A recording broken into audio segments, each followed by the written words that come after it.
من يهده الله فلا مضل له ومن يضلل فلا هادي له وأشهد أن لا إله إلا الله وحده لا شريك له وأشهد أن محمدا عبده ورسوله اللهم صل على محمد وعلى آله وأصحابه وبارك وسلم تسليما كثيرا كثيرا.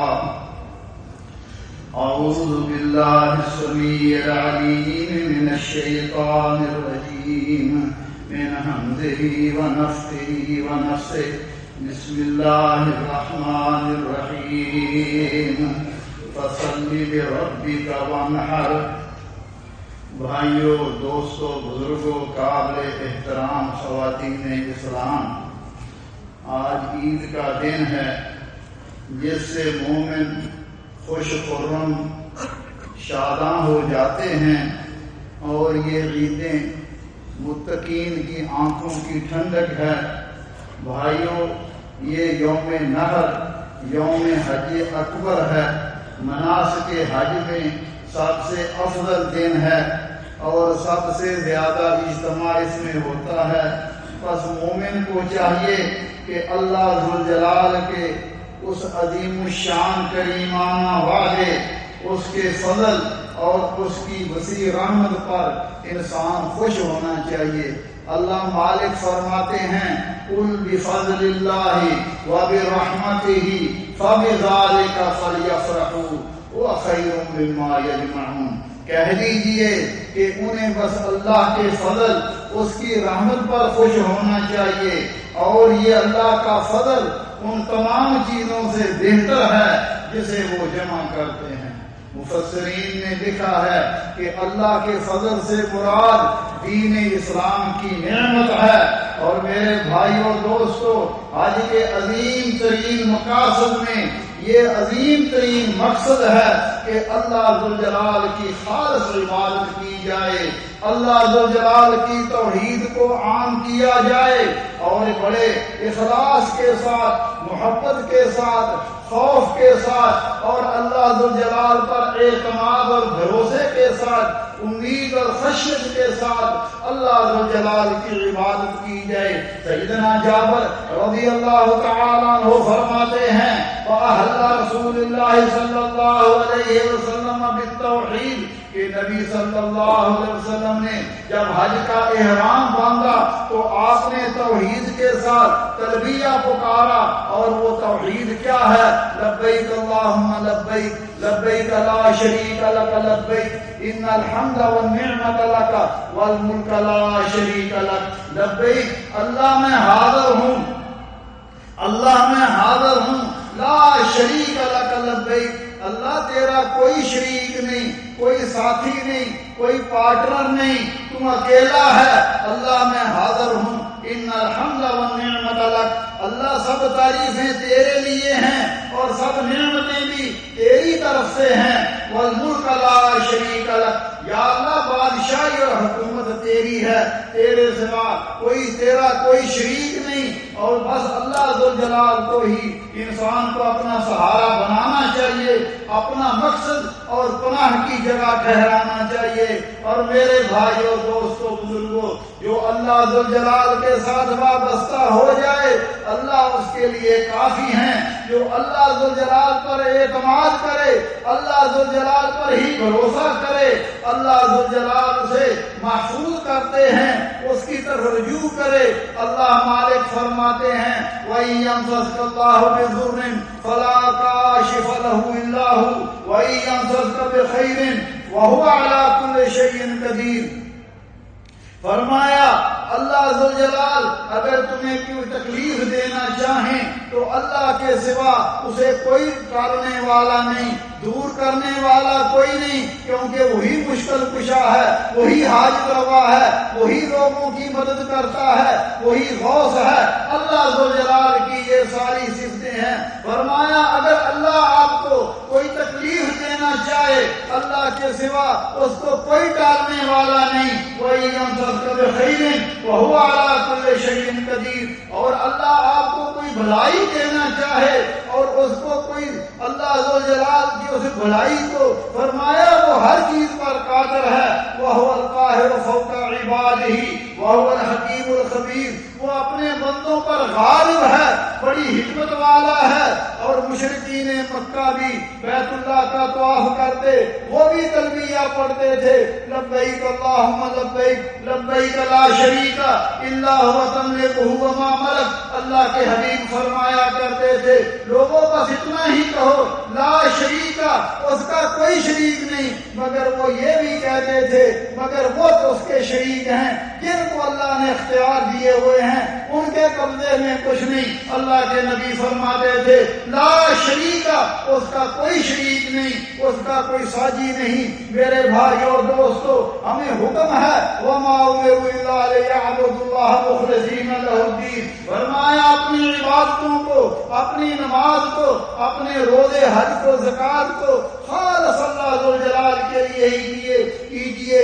اب اللہ ذوالجلال کی عظمت ہی دل میں بھیجا ہو اور تمام معاملات اللہ کے سپرد ہوں. کیوں؟ اور اپنے دلوں کو اللہ ذوالجلال کے علاوہ ہر چیز سے پاک کرنا چاہیے.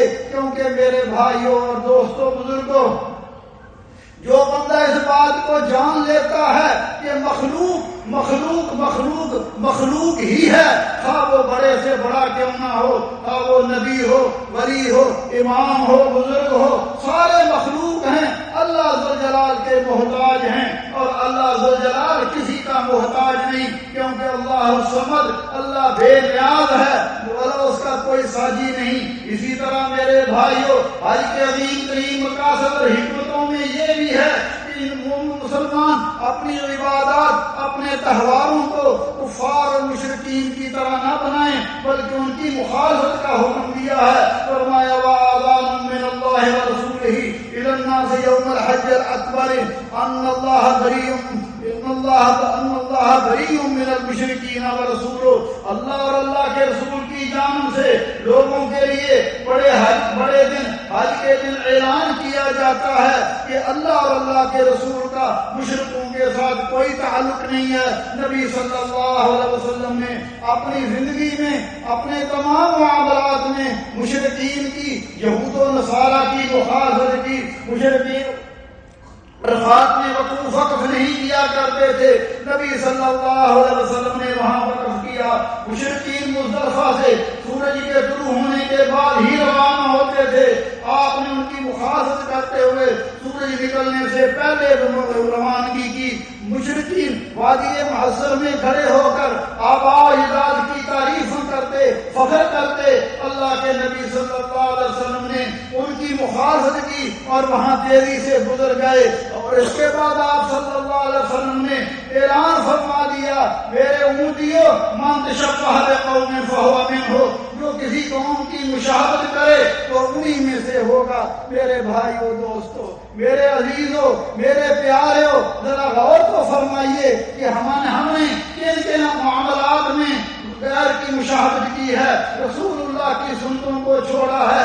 عقیدے کے معاملے میں دیکھیے آپ صلی اللہ علیہ وسلم نے فرمایا لعن اللہ الیہود والنصارى اتخذوا قبور انبیاءہم مساجدا.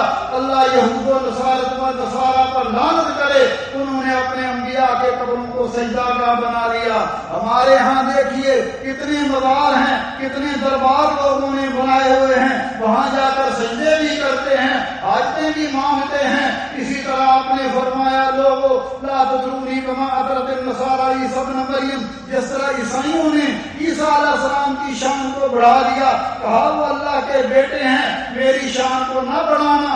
انا عبد اللہ ورسولہ، میں اللہ کا بندہ اور اللہ کا رسول ہوں. اور لیکن ہمارا کیا حال ہے؟ کسی نے کہا آپ عالم الغیب ہیں، آپ حاجت روا ہیں، آپ مشکل کشا ہیں. حالانکہ نبی صلی اللہ علیہ وسلم کو فرما دیا گیا کہہ دیجئے اللہ میں لکم ذرا ولا رشدا، لوگوں میں تمہارے نفع نقصان کا مالک نہیں ہے. اور کون سی وہ شخصیت ہے جو آپ سے بڑھ کر جن کے بارے میں کہا جائے وہ بھی مشکل کشا ہیں، وہ بھی حاجت روا ہیں، وہ بھی بگڑی بنانے والے ہیں. میرے بھائیوں شکل بھی ہماری دیکھیے، آپ نے فرمایا خالف الیہود والمجوس واحفظھا کالص شارب، یہودیوں مجوسیوں کی مخالفت کرو، داڑیاں بڑھاؤ، لبیں کتراؤ، مگر ہم نے کیا کیا؟ ہم نے ان کی موافقت کی، رسول اللہ کی مخالفت کی، لباس میں ہم ان کے پیچھے چل رہے ہیں، کاروبار میں سودی کاروبار ہے، لین دین میں معاملات میں اللہ اور اللہ کے رسول کی مخالفت ہے۔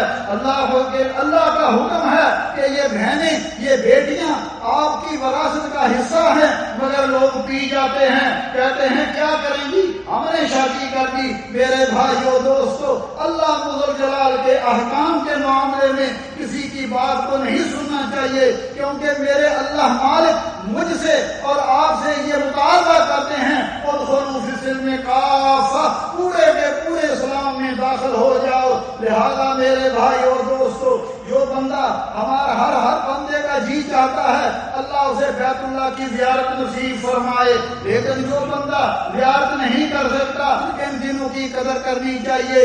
نبی صلی اللہ علیہ وسلم نے فرمایا ما من ایام اعظم عند اللہ ولا احب الیہ من العمل فیہن من هذه الایام العشر، فرمایا اللہ ذوالجلال کے نزدیک ان 10 دنوں سے بڑھ کر کوئی بھی عظیم دن نہیں ہے، اور یہ اللہ اس دنوں میں عمل کیا جانے والا اللہ کو محبوب ہے۔ فرمایا لہذا فاکثروا فیہن من التحریر والتکبیر والتحمید، فرمایا ان دنوں میں کثرت سے لا الہ الا اللہ کہو، اللہ اکبر کہو، الحمدللہ کہو، جیسے تکبیریں ہیں ان دنوں میں زیادہ سے زیادہ تکبیریں پڑھنی چاہیے، خاص طور پر فرض نمازوں کے بعد، اور ذکر اذکار کرنا چاہیے۔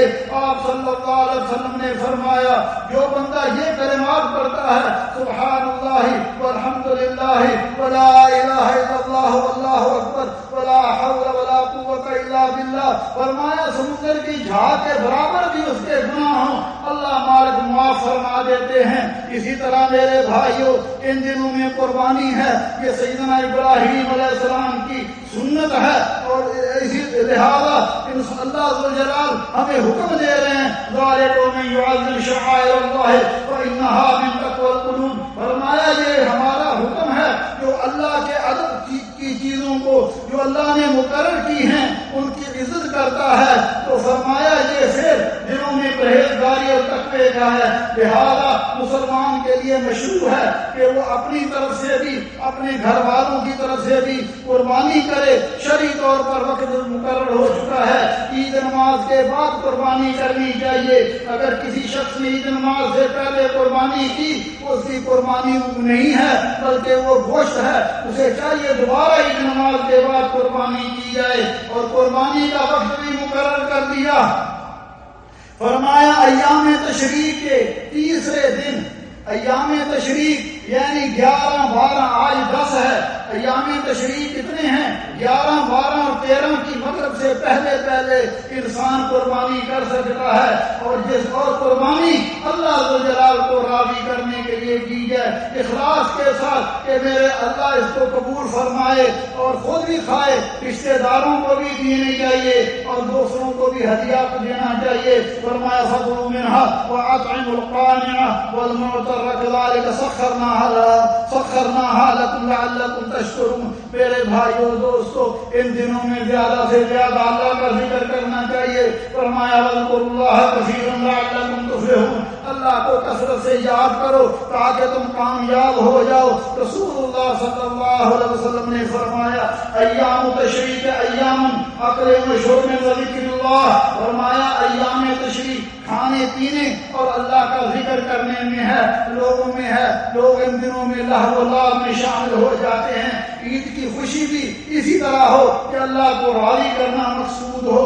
میرے بھائیوں دوستو نبی صلی اللہ علیہ وسلم نے فرمایا یوم عرفہ، یوم نحر، ایام تشریق ہم اہل اسلام کی عید ہیں، اور اور اسی طرح میرے بھائیوں دوستو، عید میں ہمیں اپنے غریب رشتہ داروں کو بھی یاد رکھنا چاہیے، اپنے مرحومین کو بھی یاد کرنا چاہیے، ان کے لیے دعائیں کرنی چاہیے، صلہ رحمی کرنی چاہیے۔ ہماری کیا حالتیں ہیں، ذرا سی بات پر سال ہر سال تک ناراضگیاں دل میں لیے بیٹھے ہیں۔ رسول اللہ صلی اللہ علیہ وسلم نے فرمایا جو بندہ چاہتا ہے تو اس کے رزق میں برکت ہو، فراوانی ہو اور اس کی موت میں دیر ہو، فرمایا اسے صلہ رحمی کرنی چاہیے۔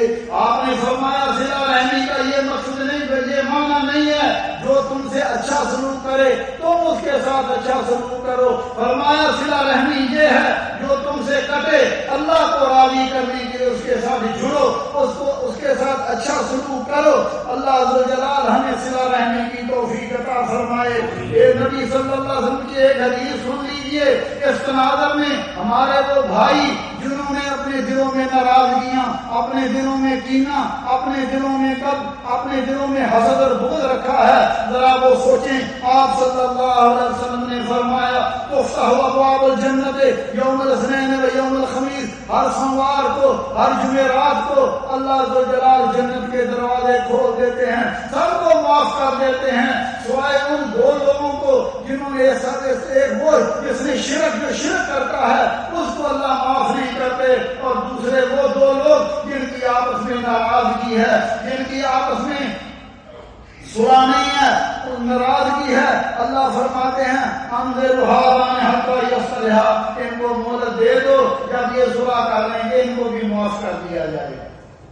تو میرے بھائیوں دوستو، آج عید کا دن ہے، اگر بھائیوں سے ناراضگی ہے، بہنوں سے ناراضگی ہے، مسلمانوں سے ناراضگی ہے، اللہ کو راضی کرنے کے لیے ان کے ساتھ صلح کیجیے۔ اسی طرح رسول اللہ صلی اللہ علیہ وسلم عید کے دن خواتین اسلام کو بھی آپ خطبہ ارشاد فرمایا کرتے تھے۔ اور میرے بھائیوں، میری بہنوں، عورت کی اصل زینت تقویٰ ہے، حیا شرم ہے، پاک دامنی ہے، عفت ہے، بناوٹ کی حسن، مال دکھاوے کی زینت سے بچ جائیے۔ اللہ مالک فرماتے ہیں وَإِن يَسْتَحْسِنْ خَيْرٌ لَهُنَّ، اگر وہ عفت اختیار کریں، پاکیزگی اختیار کریں تو ان کے لیے بہتر ہے، لہذا مومن عورتوں کے اخلاق اختیار کرنا چاہیے، نیک عورتوں کا لباس، تقویٰ کا لباس پہننا چاہیے۔ نبی صلی اللہ علیہ وسلم عید کی نماز کے بعد عورتوں کی جماعت سے گزرے، آپ نے فرمایا عورتوں کی جماعت صدقہ و خیرات کیا کرو، میں نے تمہاری اکثریت جہنم میں دیکھی ہے۔ عورتیں کہنے لگی بما یا رسول اللہ، یا رسول اللہ کس لیے؟ آپ نے فرمایا تکثر اللعن، تم کثرت سے لعن طعن کیا کرتی ہو، اور فرمایا وتکفرن العشیر، اور خامدوں کی ناشکری کرتی ہو، اور دوسری حدیث میں آپ نے فرمایا ان کے احسان کو نہیں مانتی، اگر زمانے بھر بھی کوئی تم سے احسان کرے، اگر تمہاری مرضی کے خلاف کوئی بات ہو جائے تو تم کہہ دیتی ہو کہ میں نے جب سے تیرے پاس ہوں کبھی تم نے بھلائی نہیں دیکھی۔ لہذا بے اور ہماری بہنوں، نبی صلی اللہ علیہ وسلم نے عورتوں کو بھی ایک مختصر سا کورس بتلا دیا، فرمایا یہ کام تم کر لو، اللہ جنت کے سارے دروازے تمہارے لیے کھول دیں گے۔ نبی صلی اللہ علیہ وسلم نے فرمایا اذا صلت المرأة خمسها، اگر عورت 5 نمازیں پڑھے، وصامت شہرہا، رمضان کے روزے رکھے، وحجت بیت ربہا، اللہ کے گھر کا حج کرے، وحفظ فرجہا، اپنے جسم کی حفاظت کرے، وعطاء زوجہا، اپنے خامد کی اطاعت و فرما برداری کرے، قیل لہا ادخل الجنۃ من ای ابواب شئت، اسے کہہ دیا جائے گا جنت کے جس دروازے سے چاہو تم داخل ہو جاؤ، کیونکہ تم نے یہ کام کیے ہیں۔ اور عورت کا مقام اس کا گھر ہے، اس کی اولاد کی تربیت ذمہ داری ہے، خامدوں پر بھی ذمہ داری ہے، لیکن اولاد ماؤں کے ساتھ زیادہ مانوس ہوتی ہے، لہذا ماں کا فرض بنتا ہے وہ اولاد کی دینی تربیت کرے۔ اللہ ذو جلال ہمارے حال پر رحم فرمائے۔ میرے بھائیو دوستو، قربانیاں کیجئے، اللہ ہماری قربانیوں کو قبول فرمائے، اور ان کے خون کو اپنے مالک اور خالق کے لیے بہائیے، خود دلی کے ساتھ ادا کیجئے، اللہ ہمارے نیک اعمال کو قبول فرمائے۔ آخری بات، نبی صلی اللہ علیہ وسلم نے فرمایا عید نماز کے بعد جب جس راستے سے انسان آتا ہوتا ہے دوسرے راستے سے جانا چاہیے. اور اسی طرح جب صحابہ کرام آپس میں عید کے دن ملتے تو تقبل اللہ منا و منکم کہتے, اللہ ہماری اور آپ کی عید کو قبول فرمائے. ربنا ظلمنا انفسنا وان لم تغفر لنا وترحمنا لنكونن من الخاسرين. اللهم انك عفو تحب العفو فاعف عنا. اللهم فاطر السماوات والارض انت ولينا في الدنيا والاخره. اللهم توفنا مسلمين والحقنا بالصالحين. اللهم احسن عاقبتنا في الامور كلها واجرنا من خزي الدنيا والاخره. اللهم اقسم لنا من خشيتك ما تحول بيننا وبين معصيتك, ومن طاعتك ما تبلغنا به جنتك, ومن اليقين ما تهون به علينا مصائب الدنيا, ومتعنا اللهم باسماعنا وابصارنا وقواتنا ما احييتنا واجعله وارث منا. اللهم اجعل ثارنا على من ظلمنا ولا تجعل الدنيا اكبر همنا ولا مبلغ علمنا ولا الى النار مصيرنا. رب کریم ہمارے حال پر رحم فرما. یا اللہ ہمیں مسلمان کر کے دنیا سے لے جانا. اللہ ہمیں جب تک دنیا میں رکھنا, اسلام اور ایمان پر رکھنا, اور جب ہماری موت آئے اپنے حبیب صلی اللہ علیہ وسلم اور آپ کے پاک با صحابہ کا ساتھ نصیب فرمانا. یا اللہ ہمیں جو بیمار ہیں انہیں شفائے کاملہ عاجلہ عطا فرما. یا اللہ ہمارے والدین پر رحم فرما, جیسے انہوں نے بچپن میں ہم پہ رحم کیا. ان میں جو زندہ ہیں اللہ انہیں صحت و عافیت ایمان عطا فرما, اور جو تیرے پاس پہنچ چکے ہیں اللہ ان کی قبروں کو ٹھنڈا فرما. اللہ ان کی قبروں کو جنت کے باغ بنا. یا اللہ اپنے بندوں کی نیک حاجتوں کو پورا فرما. یا اللہ مقبول بندوں کے قرضے اتار دے. یا اللہ جو بندے کسی حالت میں بھی کسی طرح بھی پریشان ہیں اپنے فضل و کرم سے بندوں کی پریشانیوں کو دور فرما. یا اللہ عالم اسلام پر رحم فرما. جہاں جہاں مسلمان مجبور مقہور ہیں اللہ مسلمانوں کے مالوں جان و رزقوں کی حفاظت فرما. اللهم اجعل هذا البلد آمنا مطمئنا وسائر بلاد المسلمين يا ارحم الراحمين. ربنا تقبل منا انك انت السميع العليم وتب علينا انك انت التواب الرحيم. وصلى الله تعالى على خير خلقه محمد وآله وأصحابه وأزواجه وذرياته أجمعين برحمتك يا أرحم الراحمين.